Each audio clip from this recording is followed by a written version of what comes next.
Hello dear students, जय classes के YouTube channel पर आप सभी का स्वागत है।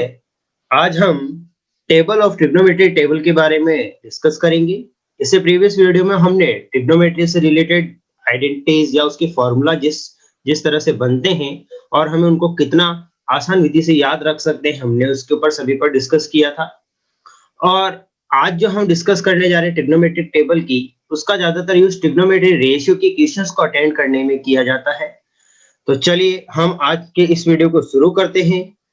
सबसे पहले हम बात करेंगे ट्रिग्नोमेट्री की। तो देखिए, ट्रिग्नोमेट्री में हमने प्रीवियस वीडियो में भी बात की थी, जिसके अंदर हम एक राइट एंगल ट्राइंगल लेते हैं और उसकी तीन साइड और उसमें तीन एंगल भी होते हैं और हम उनके बीच में एक रिलेशन पता लगाते हैं। इसीलिए हम ट्रिग्नोमेट्री का यूज करते हैं। तो हमारे पास सबसे पहले आता है ट्रिग्नोमेट्रिक रेशियो, त्रिकोणमितीय अनुपात।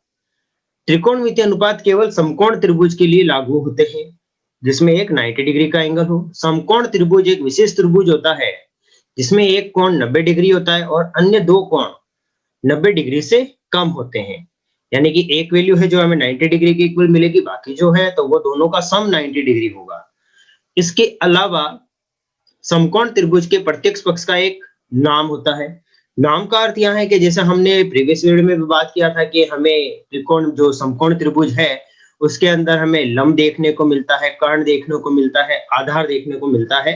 तो सभी का कुछ ना कुछ हमें नाम देखने को जरूर मिलता है। चलिए हम आगे देखते हैं। Trigonometric ratio are applicable only for a right angle triangle. A right angle triangle is a special triangle in which one angle is 90 degree and the other two are less than 90 degree. Furthermore, each side of the right angle triangle has a name. जैसा कि आप इस diagram में देख पा रहे हैं कि हमें एक ABC right angle triangle given है और जो एंगल B है वह हमारा 90 डिग्री का एंगल है, जिसमें AB जो है वो हमारा लंब यानी परपेंडिकुलर है। जैसा कि अभी हमने पढ़ा कि समकोण त्रिभुज के प्रत्येक पक्ष का एक नाम है। तो हम AB को देखेंगे तो वो हमें लंब नजर आ रहा है हमारा यहाँ, यानी परपेंडिकुलर। और अगर हम बात करें BC की तो ये हमारा बेस यानी आधार होगा। और 90 डिग्री के जो सामने वाली साइड होती है जिसे हम कर्ण कहते हैं। तो हमें यहाँ देखने को मिलता है कि समकोण त्रिभुज के प्रत्येक पक्ष का एक नाम है, यानी कि जो भी हमें साइड गिवन है उन सभी का कुछ ना कुछ नाम जरूर है। और इसके बारे में हमने प्रीवियस वीडियो में भी बहुत अच्छे से डिस्कस किया है कि ये लंब किस तरह से बनता है, कर्ण किस तरह से बनता है, कौन सी साइड हमें अगर एंगल थीटा की वैल्यू दी जाए तो हम बेस जो है लंब निकालेंगे या कर्ण निकालेंगे या आधार निकालेंगे। तो चलिए अब हम आगे बढ़ते हैं हमारे इस वीडियो में और देखते हैं सबसे पहले कर्ण, जिसके बारे में अभी हमने पढ़ा। यह त्रिभुज की सबसे बड़ी भुजा होती है, साथ ही ये त्रिभुज के समकोण के विपरीत होती है। जैसा कि आप इस डायग्राम में देखेंगे कि हमारे पास एक 90 डिग्री का एंगल है यहाँ और इसके सामने वाली जो भुजा है वो हमारी कर्ण कहला रही है। कर्ण जो है यह जो त्रिभुज की सबसे बड़ी भुजा होती है, कारण क्योंकि इसका जो योग है वो लंब स्क्वायर प्लस आधार स्क्वायर के इक्वल होता है। साथ ही त्रिभुज के समकोण के विपरीत होती है, क्योंकि 90 डिग्री के सामने ऑपोजिट में है ये इसके, तो यह इसकी विपरीत कहलाएगी। तो हम कह सकते हैं AC जो है वो सबसे बड़ी भुजा होती है। Hypotenuse, it is the largest side of the triangle, also it is opposite the right angle of the triangle. तो हम अब इसके आगे पॉइंट पे बढ़ते हैं और सबसे पहले देखते हैं आधार। तो देखिए हम इस ट्राइंगल में देख सकते हैं कि BC जो है वो हमारा आधार है, वह पक्ष जिस पर समकोण त्रिभुज खड़ा होता है, समकोण त्रिभुज खड़ा होता है वह हमारा आधार कहलाता है। इसके अलावा कर्ण के अलावा दो पक्षों में किसी को गणना करने के लिए आधार के रूप में चुना जा सकता है। कर्ण को भी देखिए हम जैसे एक पाइथागोरस थ्योरम के बेस पर हम इसको निकाल सकते हैं। और अगर हमें कर्ण दिया गया है तो हम लंब के बारे में भी पता कर सकते हैं। तो उसके लिए हमें क्या करना होता है कि कर्ण के स्क्वायर में से हमें आधार के स्क्वायर को लेस करना होता है तो हमें लंब मिलेगा। और उसी तरह अगर हमें आधार फाइंड करना हो तो कर्ण में से हमें लंब को लेस करना होता है तो हमें आधार मिलेगा। और कर्ण के अंदर से अगर हम आधार को लेस कर दें तो हमें लंब मिलेगा। तो इस तरह से हम इसके अंदर किसी भी चीज को आसानी से निकाल सकते हैं। Base, the side on which the right angle triangle stand is known as its base. Moreover, any of the two side other than the hypotenuse can be chosen as the base for performing the calculation। और इसके बाद हमारे पास last जो point बचता है वो है हमारा लंब परपेंडिकुलर। यह समकोण त्रिभुज के आधार के लिए लंबवत है, क्योंकि यह हमेशा आधार पर एक लंबी रेखा बनाकर खड़ा रहता है, यानी कि ये हमारा इस पे लंबवत है। Perpendicular, it is the side perpendicular to the base of the right angle triangle. तो हम इनके वर्ड के बारे में देखते हैं कि जो है कर्ण है वो किस तरह से हमारे को, यानी कि उसकी जो डेफिनेशन है वो किस तरह से हो सकती है, या लंब किस तरह से हो सकता है, आधार किस तरह से हो सकता है। तो ये हमारे को इसके अंदर देखने को मिलता है। और इसके ऊपर हमने ये फॉर्मूले किस तरह से बने हैं जो हम इसके अंदर पढ़ते हैं पाइथागोरस थ्योरम, उसको भी हमने हमारे प्रीवियस वीडियो के अंदर इसके ऊपर अच्छे से डिस्कस कर रखा है। तो चलिए अब हम हमारे अगले टॉपिक की तरफ बढ़ते हैं। और अब हमारे पास जो अगला टॉपिक है वो है विशेष कोणों के त्रिकोणमितीय अनुपातों की सारणी, table of trigonometry ratio of particular angles, के हम इस टेबल को किस तरह से बना सकते हैं। तो चलिए हम इसमें आज ट्रिग्नोमेट्री टेबल को बनाना सीखते हैं। अब तो आप सबसे पहले देखेंगे कि हमारे पास एक टेबल है, और जिसके अंदर हम बात करें तो हमें दो चीजों के बारे में खास तौर पर ध्यान देना है। सबसे नंबर वन जो है वो हमारा है एंगल, यानी कि कोण। अगर हम देखें कि हम राइट हैंड साइड में जितनी भी वैल्यूज को यहाँ फाइंड करेंगे वो सभी के सब हमारी कुछ ना कुछ एंगल्स को डिनोट करेगी। और इसी तरह से दूसरी जो बात होगी वो होगी रेशियो अनुपात, जो कि हम लेफ्ट हैंड साइड में जो इस तरफ देखेंगे यहाँ, तो यहाँ हमें इनके रेशियोज के बारे में पढ़ने को मिलेगा। तो चलिए आगे देखते हैं। हम सबसे पहले हम हमारे एंगल की बात करते हैं कि ट्रिग्नोमेट्रिक टेबल में हम कौन कौन से एंगल्स को फाइंड करेंगे। तो हम केवल 10th बेस तक की ट्रिग्नोमेट्री टेबल को फाइंड करना सीख रहे हैं। तो सबसे पहले जो हमारे पास एंगल आएगा वो हमारे पास आएगा 0 डिग्री, देन इसके बाद में 30 डिग्री, फिर 45 डिग्री, 60 डिग्री एंड 90 डिग्री। और रेशियोज की बात की जाए तो सबसे पहले हम देखेंगे साइन थीटा के बारे में, फिर कॉस थीटा के बारे में, इसके बाद हमारे पास जो आएगा वो आएगा टेन थीटा, फिर कॉट थीटा, देन हमारे पास जो आएगा वो आएगा सेक थीटा, और सबसे लास्ट में जो हमें देखने को मिलेगा वो होगा हमारा कोसेक थीटा।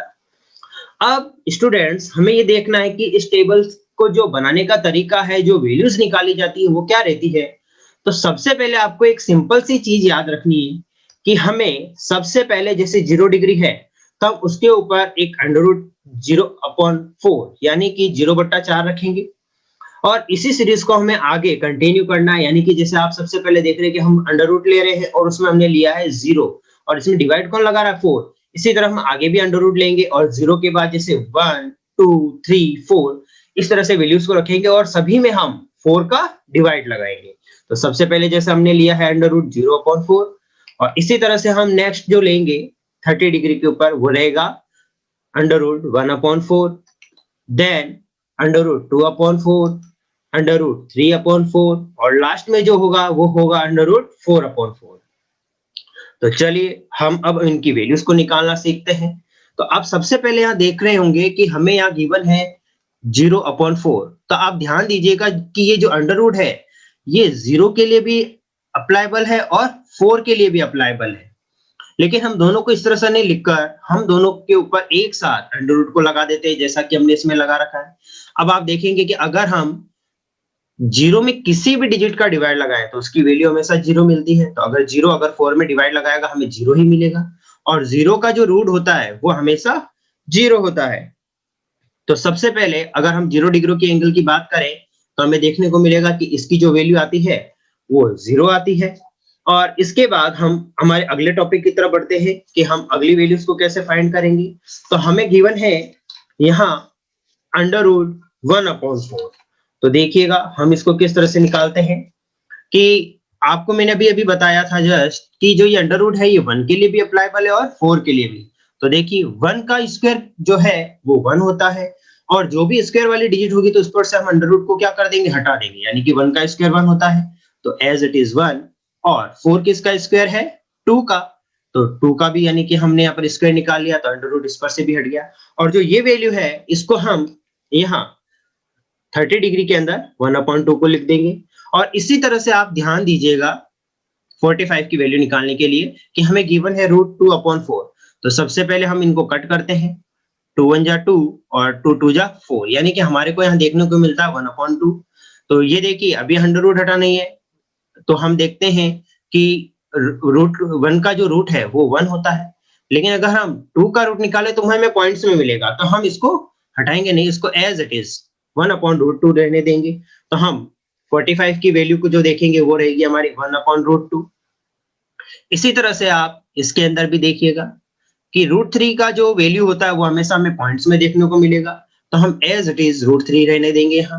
और 4 किसका स्क्वायर है? 2 का, तो इस पे से रूट हट जाएगा, तो हमारे पास जो वैल्यू आएगी वो आएगी √3/2, जो कि 60 डिग्री एंगल की वैल्यू। और ये अभी हमने साइन थीटा की वैल्यूज को यहाँ पर फाइंड कर रहे हैं इसमें। देन इसके बाद आप ध्यान दीजिएगा कि हमें गिवन है यहाँ 4/4, 4 से 4 कट यानी 1 टाइम, और 1 का स्क्वायर जो है वो हमें 1 ही देखने को मिलता है। तो इस तरह से हम हमारी वैल्यूज को रखकर सबसे पहले साइन थीटा की वैल्यूज को फाइंड कर सकते हैं। हमें एक वैल्यू को बड़े आसानी से अगर हम फाइंड कर ले तो आगे हमारे लिए पूरी टेबल बनाना बड़ा आसान हो जाता है। तो चलिए स्टूडेंट्स, अब हम आगे देखते हैं कि हम कॉस थीटा की वैल्यू को कैसे फाइंड करेंगे। तो अभी जस्ट आपने देखा था कि हमने साइन थीटा की वैल्यू को निकाला है, तो हमें केवल कॉस थीटा की वैल्यू को निकालने के लिए साइन थीटा की वैल्यूज को रिवर्स ऑर्डर में लिखना है। जैसे कि आप देखेंगे कि हमें सबसे पहले रिवर्स ऑर्डर की बात हो रही है, तो हम सबसे पहले 90 डिग्री के एंगल की बात करते हैं। तो रिवर्स ऑर्डर का अर्थ है कि सबसे पहले हम 1 को लिखेंगे, फिर √3/2 को, फिर 1/√2 को, फिर 1/2 और देन 0। तो चलिए सबसे पहले हम cos थीटा की वैल्यू के अंदर 0 डिग्री की वैल्यू निकालते हैं। हमें इसे रिवर्स ऑर्डर में रखना है साइन थीटा की वैल्यूज को। तो सबसे पहले हमारे पास आएगा 1, देन इसके बाद हमें यहाँ पर गिवन है √3/2, तो हम यहाँ लिख देंगे √3/2। फिर हमें गिवन है 1/√2, तो यहाँ हम लिख देते हैं 1/√2। फिर हमें क्या गिवन है 1/2, तो हमने यहाँ लिख दिया 1/2। और सबसे लास्ट में जो हमारे पास आएगा वो रहेगा 0। तो देखा स्टूडेंट, कितना आसान था यहाँ पर cos थीटा की वैल्यूज को भी फाइंड करना। सिंपल बात यह है कि हमें साइन थीटा की वैल्यू को यहाँ पर निकालना आना चाहिए, तो हम आगे की वैल्यूज को निकालना सीख जाएंगे बड़े आसान तरीके से। तो चलिए अब हम हमारे अगले रेशियो की तरफ बढ़ते हैं, tan थीटा, कि हम इसकी वैल्यू को कैसे फाइंड करेंगे। तो आप ध्यान दीजिएगा स्टूडेंट्स, tan थीटा की वैल्यू को निकालने के लिए हमें फॉर्मूला यूज करना है, यूज tan थीटा अपॉन में sin theta upon cos theta. हमने इसके बारे में पहले भी पढ़ रखा है पिछले प्रीवियस वीडियो में भी, कि tan theta equal sin theta upon cos theta होता है। और हम यहाँ देखते हैं कि हमें इसकी वैल्यू को कैसे फाइंड करना है। यहाँ पर आप देख रहे हैं कि sin थीटा में cos थीटा डिवाइड लगा रहा है। तो अगर मैं बात करूं सबसे पहले 0 डिग्री की वैल्यू की, तो 0 डिग्री की वैल्यू के लिए क्या होगा कि मुझे sin थीटा की वैल्यू गिवन है 0 और इसमें cos थीटा यानी 1 का डिवाइड लगाना है। तो 0 अगर किसी में भी डिवाइड लगाता है, 0 के अंदर कोई भी डिजिट अगर डिवाइड लगाती है तो वो 0 ही हो जाती है। तो सबसे पहले हमें tan थीटा में 0 डिग्री की जो वैल्यू है वो 0 मिलती है। इसी तरह से अब आप थोड़ा ध्यान दीजिएगा स्टूडेंट्स, मैं बात कर रहा हूँ 30 डिग्री के वैल्यू की, और इसके बाद हम इसको डायरेक्ट निकालना भी सीखेंगे। तो हमें जैसे सबसे पहले गिवन है 1/2 और इसमें डिवाइड कौन लगाएगा, cos थीटा। तो मैं इसको इस तरह से चेंज करता हूँ √3/2। अब देखिएगा आप, हम सभी जानते हैं कि ये अगर हमें डिवाइड में है तो हमें इसको किस में चेंज करना होगा, मल्टीप्लाई में। और मल्टीप्लाई में चेंज करते ही ये आगे की जो वैल्यूज है वो क्या हो जाएगी, रेसिप्रोकल, यानी अंश हर में चला जाएगा और हर अंश में। तो यहाँ होता है हमारे पास √2/√3, 2 से 2 कट, तो हमारे पास जो वैल्यू आती है वो आती है 1/√3।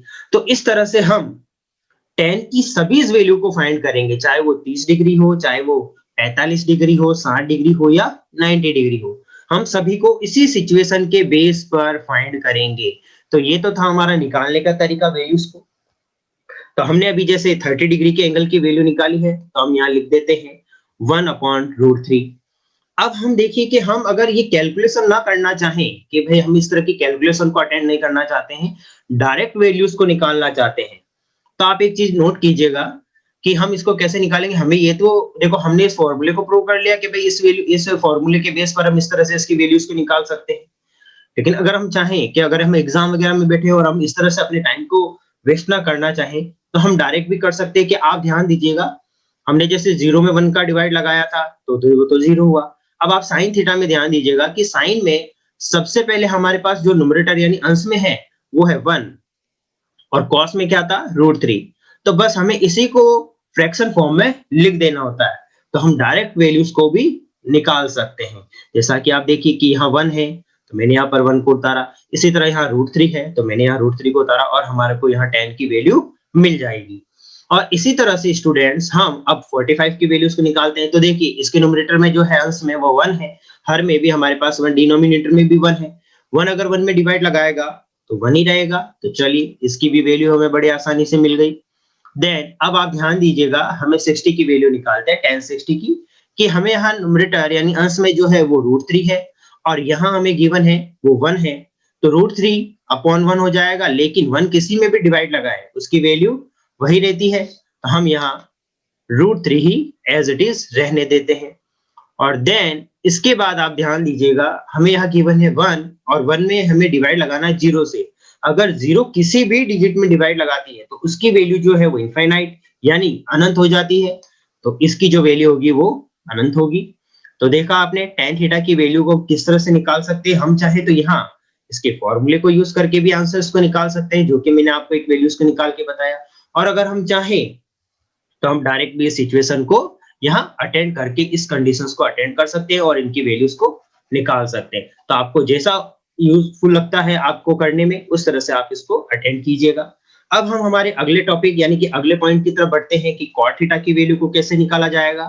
तो ध्यान दीजिएगा स्टूडेंट्स, इसे भी हमें right values in reverse order, यानी कि tan थीटा जो है वो कॉट थीटा का ऑपोजिट होगा। तो जैसा कि आप देख रहे हैं कि सबसे पहले हमने यहाँ 90 डिग्री में देखा अनंत यानी इनफिनाइट, तो इसे हमें रिवर्स ऑर्डर में लिखना है, यानी कि 90 डिग्री फिर 60 डिग्री की वैल्यू आएगी, फिर 45 डिग्री की, जैसा कि अभी हमने कॉस थीटा में किया था। तो देखिए सबसे पहले मैं लिखता हूँ इनफिनाइट यानी अनंत, इसके बाद हमारे पास देखने को मिलेगा √3 जो कि यहाँ से आ रहा है। अब इसके बाद हम 45 की वैल्यू को यहाँ पर उतारेंगे तो ये हो जाएगा हमारा 1, फिर 30 डिग्री की वैल्यू को तो ये हो जाएगा हमारा 1 √3। देन इसके बाद में हमारे पास यहाँ 0 है, तो हम इसको यहाँ 0 उतार देते हैं। तो इस तरह से बड़ी आसानी तरीके से हम कॉट थीटा की वैल्यू को भी फाइंड कर लेते हैं। तो चलिए अब हम हमारे अगले टॉपिक की तरफ बढ़ते हैं, सेक थीटा की वैल्यू को निकालना सीखते हैं। सेक थीटा की वैल्यू निकालने के लिए आपको एक फॉर्मूला यूज करना है कि आप जानते हैं sec theta equal 1 upon cos theta होता है। Sec theta equal 1 upon cos theta होता है।